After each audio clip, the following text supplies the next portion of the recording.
Bonsoir à tous, ravi de vous retrouver pour l'édition de 19h45, les titres de journal.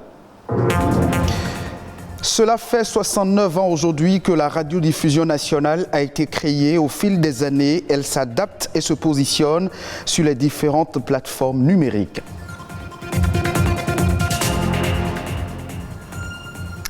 De plus en plus d'élèves développent un désamour vis-à-vis des mathématiques, une situation que l'on a du mal à comprendre. Des acteurs du système éducatif se prononcent. Et puis, vivre avec la drépanocytose est aujourd'hui possible, mais le dépistage et la prévention permettent de diminuer les risques. Précision à suivre dans cette édition.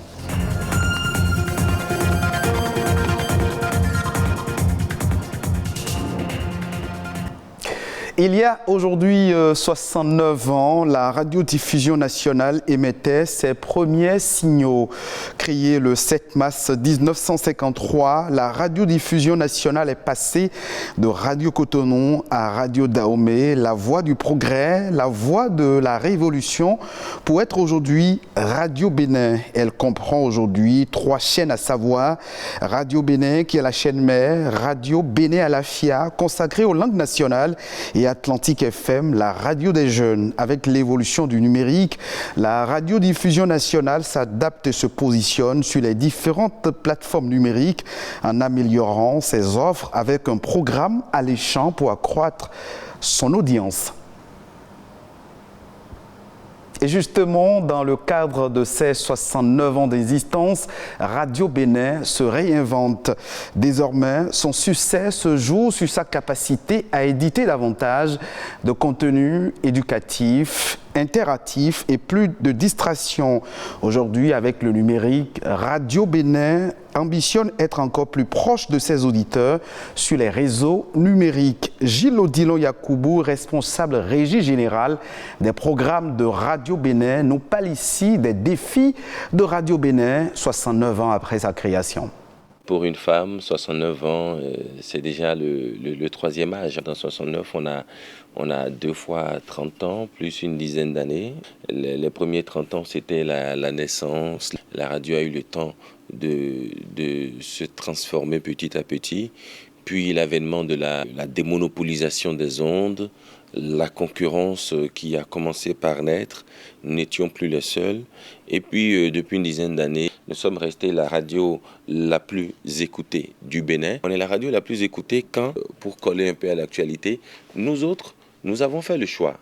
On a fait le choix d'être présents dans certains domaines. La politique, par exemple, l'économie, le social, la culture.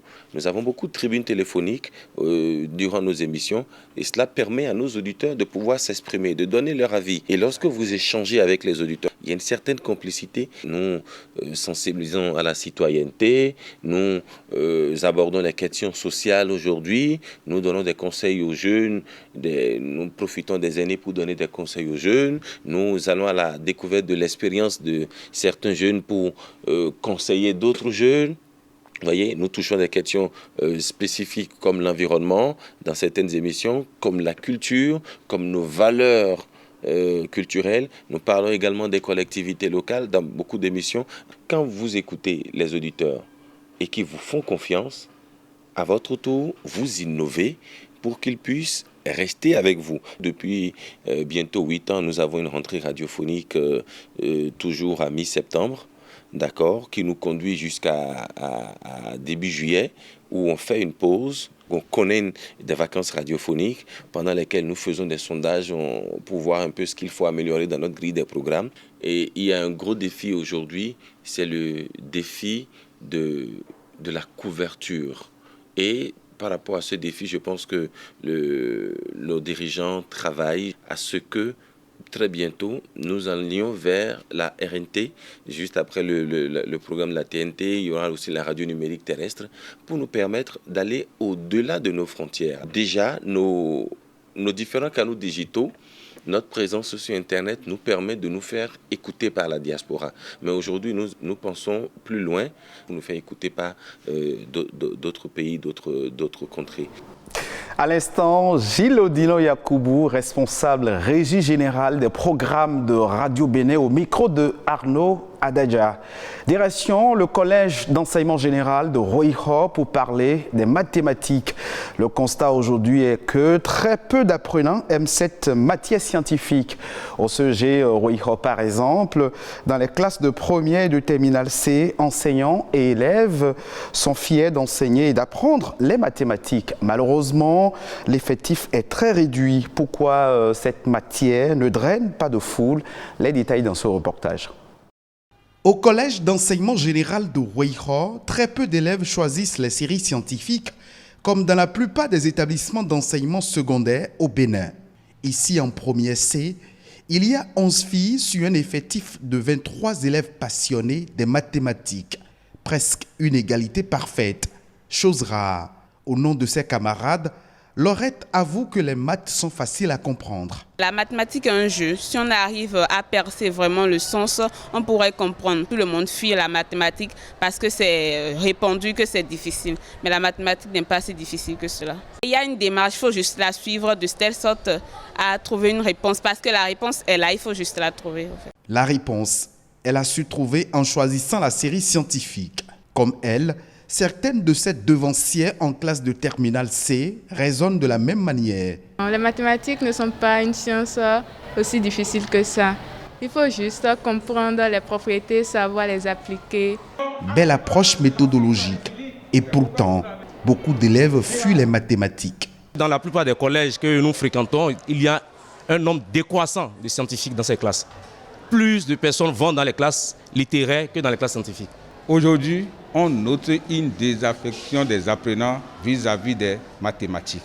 L'année passée, l'effectif était à peu près le double de ce que vous avez vu. L'année passée, il était autour de 16.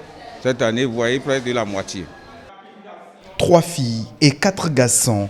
Voilà l'effectif de cette classe de terminale C. Ils suivent les cours de physique-chimie. Un constat qui illustre malheureusement le manque d'attractivité des matières scientifiques chez les élèves. Baké Yolou est censeur. Elle nous confie que le nombre des candidats inscrits au baccalauréat pour la série C est constant depuis 2 ans et ne dépasse pas la quinzaine. Puisque en 2019, c'est 12 qui sont restés en terminale pour aller au bac. En 2019-2020, c'est également 12, mais nous avons retenu 9 qui sont allés au bac et 8 sont reçus. J'invite tous les parents qui ont détecté en leurs enfants le talent ou le goût pour les mathématiques, de leur prendre des répétiteurs, de les appuyer et surtout d'échanger avec les enfants, de leur montrer qu'il n'y a pas de matière difficile. C'est le goût et l'apprentissage qui donnent la facilité d'apprendre une matière. Les mathématiques, la mère des sciences, une matière dont il faut très tôt inoculer la passion aux élèves. Parlons à présent de la drépanocytose, une maladie génétique qui touche plus de 50 millions de personnes dans le monde entier et qui altère, pour être plus précis, la fonction de l'hémoglobine, très présente sur le continent africain, notamment au sud du Sahara. Cette pathologie fait de nombreuses victimes et pourtant le dépistage précoce permet de mettre en place un suivi médical pour diminuer la gravité ou la fréquence des complications. Les détails dans ce reportage. C'est à l'âge de 19 ans que cette jeune patiente apprend qu'elle est drépanocytaire. 2 ans après, elle doit faire face à une complication chronique de la maladie. Ses os se détériorent. C'est pas facile. Quand les crises viennent, on a mal partout. On prend nos comprimés. On a juste envie que les douleurs cessent. Impuissante face à cet état de son enfant, une mère dont la voix trahit le lourd regret que les yeux arrivent facilement à ne pas exprimer.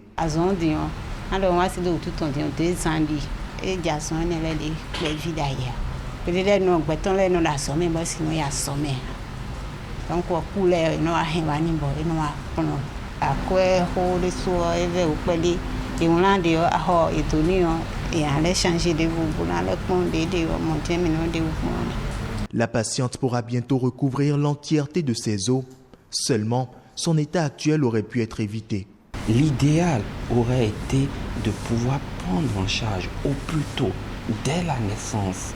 On pose le diagnostic de la drépanocytose si cette maladie existe chez les enfants, pour que ces enfants fassent l'objet de suivi systématique et régulier.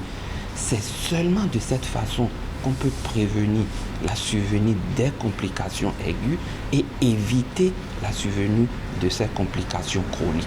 La prise en charge, elle reste aujourd'hui la meilleure solution si le drépanocytaire veut voir devant lui de meilleurs jours et se fait en fonction de l'état clinique du patient. Nous avons la prise en charge primaire qui concerne le style de vie que doit adopter le patient drépanocytaire, qui inclut les consultations trimestrielles, les contrôles trimestriels. Le patient est censé boire 3 litres d'eau plate par jour. Quand la crise est sévère, il nécessitera d'une hospitalisation, des antalgiques, une antibiothérapie qui est probabiliste selon le tableau clinique du patient. Dès lors que le malade accède aux soins, je pense qu'il pourra vivre comme tout le monde.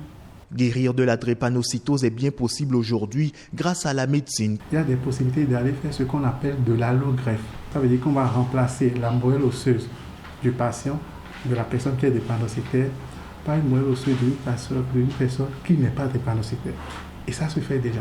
Ça se fait même au Nigeria à côté. Ça se fait au Maroc. Ce qui vient et qui est en cours et qui va révolutionner beaucoup cette maladie, c'est la transgénétique. Des opérations encore très coûteuses et très contraignantes. Pour les médecins, le seul rempart est de ne pas s'unir quand les deux conjoints ont une électrophorèse de type AS ou AC. Vivre avec la drépanocytose, c'est bien possible aujourd'hui, un espoir pour les porteurs. D'autres informations également pêle-mêle au plan national dans cette session d'information. C'est dans la Nation en bref. Un condensé préparé par Deogracias Somakbo est présenté par Ulvaeus Balogun.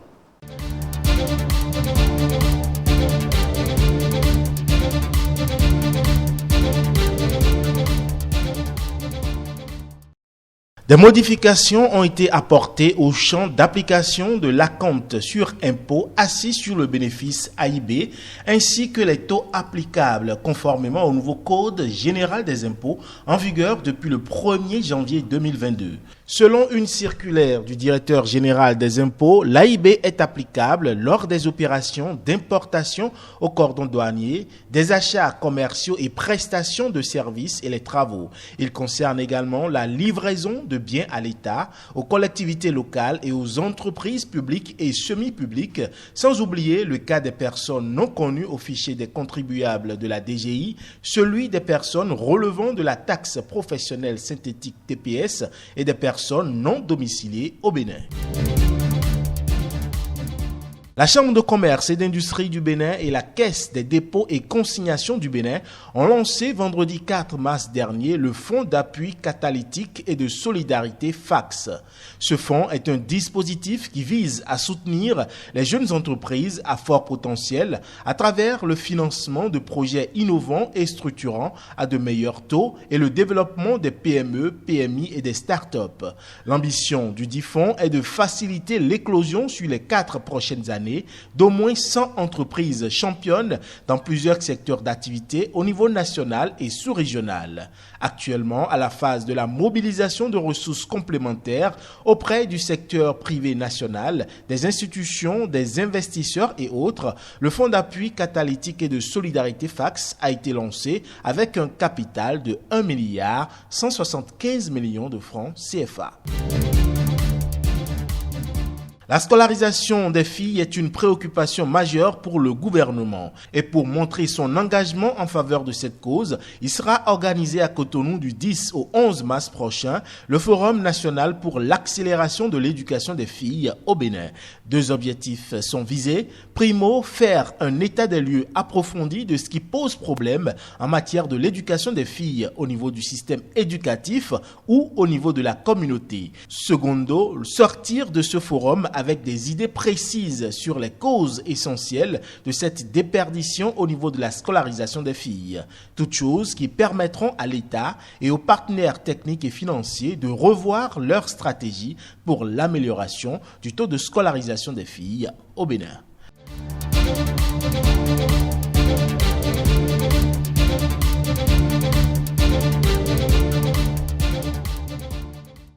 Et puis Depuis, hors de nos frontières, les banques et établissements financiers de la zone CEMAC enregistrent une croissance de la demande de financement à l'aube de la ZLECAf et surtout avec la reprise globale des activités économiques malgré la Covid-19. Ceci entraîne un pressant besoin en liquidité que la BEAC peine à satisfaire. Il y a donc un réel besoin de liquidité dans certains établissements de crédit de la zone CEMAC, observe Investi au Cameroun, des établissements qui doivent faire face à une demande visiblement croissante de financement de la part des entreprises et des particuliers dans un contexte de reprise des activités économiques après l'adaptation à la pandémie du coronavirus. Ce sera tout pour cette session d'information que vous pouvez revoir sur le www.ortb.bj. Merci de nous avoir suivis.